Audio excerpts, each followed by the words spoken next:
What Silence Kept. Chapter 1. The last person Nora expected to see at her father's funeral was Eli Mercer, standing near the back of the chapel with his hands clasped too tightly in front of him. For a moment she thought grief was distorting her vision, summoning old ghosts to fill the empty spaces. But then he shifted his weight, glanced toward her, and she recognized the same uneasy restraint she had once mistaken for calm. It had been 11 years since they'd spoken. Even from across the room, she could tell he had come carrying something unfinished. The service had already begun. Rain tapped softly against the stained glass windows, a steady whisper that filled the silences between the minister's words. The chapel smelled faintly of damp wool and lilies. People sat with their heads bowed, their faces arranged into the solemn stillness expected of them. But Nora could feel the small currents of attention moving through the room. The brief flickers of sideways glances, the polite curiosity. She kept her eyes on the polished wood of her father's casket, not because she could bear to look at it, because it was easier than looking anywhere else. Her mother sat beside her, rigid and composed, a white handkerchief folded neatly in her lap. She had not cried, not during the hospital vigil, not when the funeral director had guided them through impossible choices in a room that smelled of coffee and disinfectant. Not even when they'd stood together yesterday evening, watching strangers lower her husband into the ground while the sky threatened rain. Nora had inherited many things from her mother. That kind of control was not one of them. She could feel tears pressing behind her eyes now, sudden and unreasonable, and she pressed her thumbnail into the soft skin of her palm until the sting steadied her.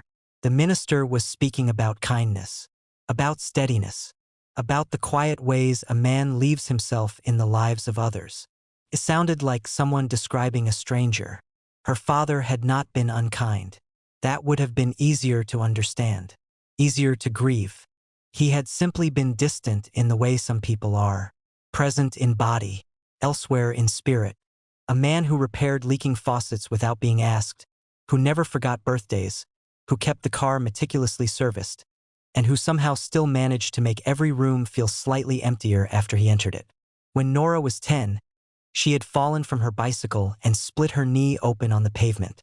Her mother had cried harder than she had. Her father had crouched beside her, folded a clean handkerchief over the wound, and said very gently, "You're all right. You only need to stand up." It was the closest thing to comfort he had ever offered. For years she had believed that was simply who he was. Only later had she understood that distance could be a language all its own. The minister invited those who wished to speak to come forward. A long pause followed. Then her mother rose. Nora felt the shift of movement beside her and looked up sharply. Her mother hadn't mentioned wanting to speak. For a moment, she seemed almost fragile standing there at the front of the chapel, one hand resting lightly against the lectern. Then she adjusted the microphone, lifted her chin, and became entirely herself again. "David disliked public attention," she said. A faint ripple of restrained laughter moved through the room. Her mother waited for it to pass. "He would hate this.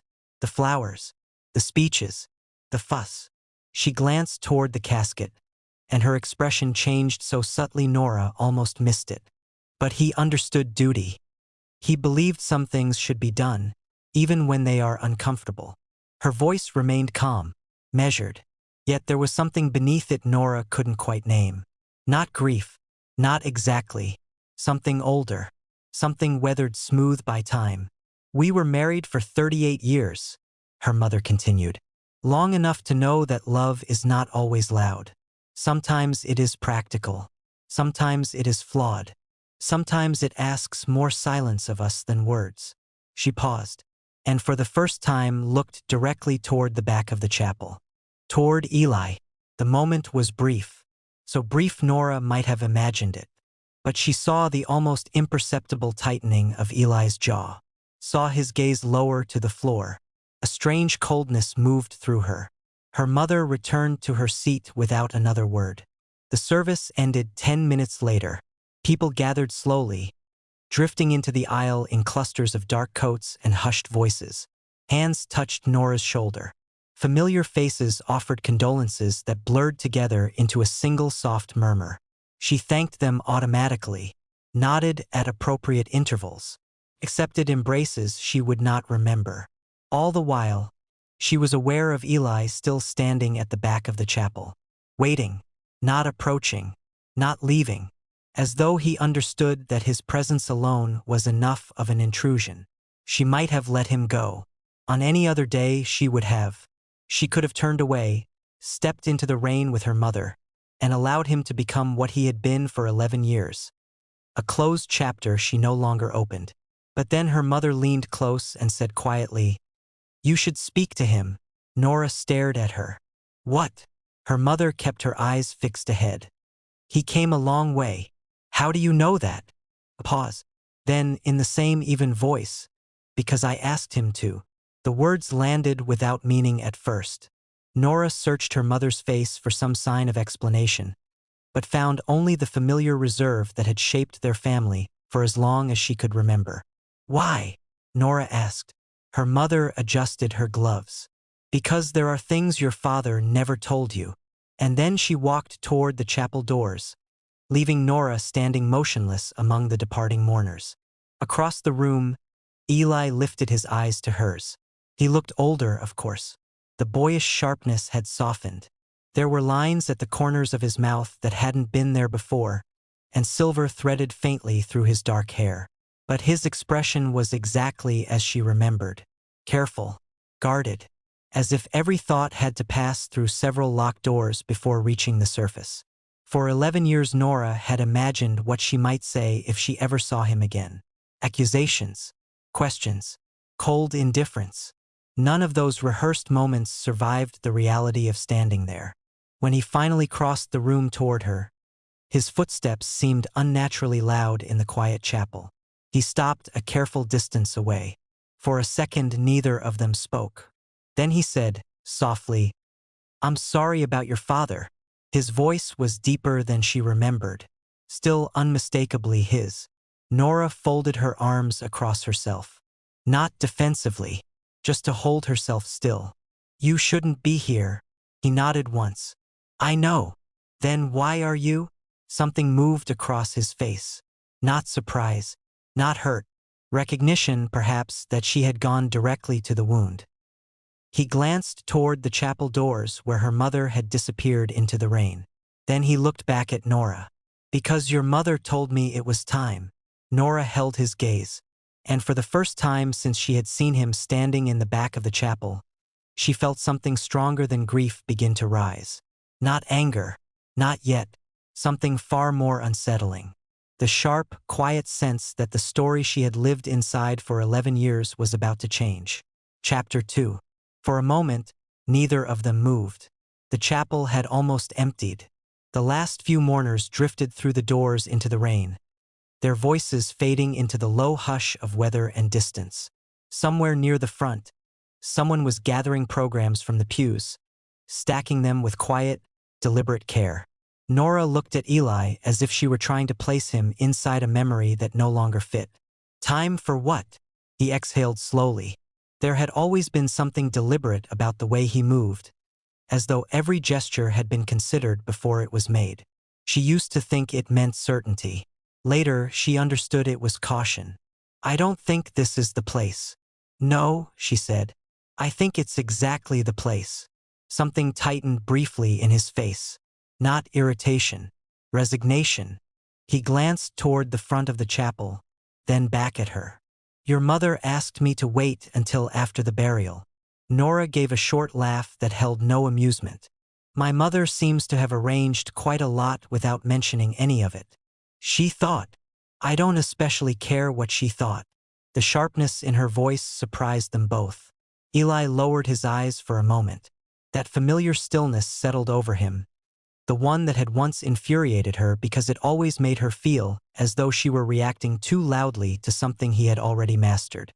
When he looked up again, his expression was gentler. "You've just buried your father." "Yes.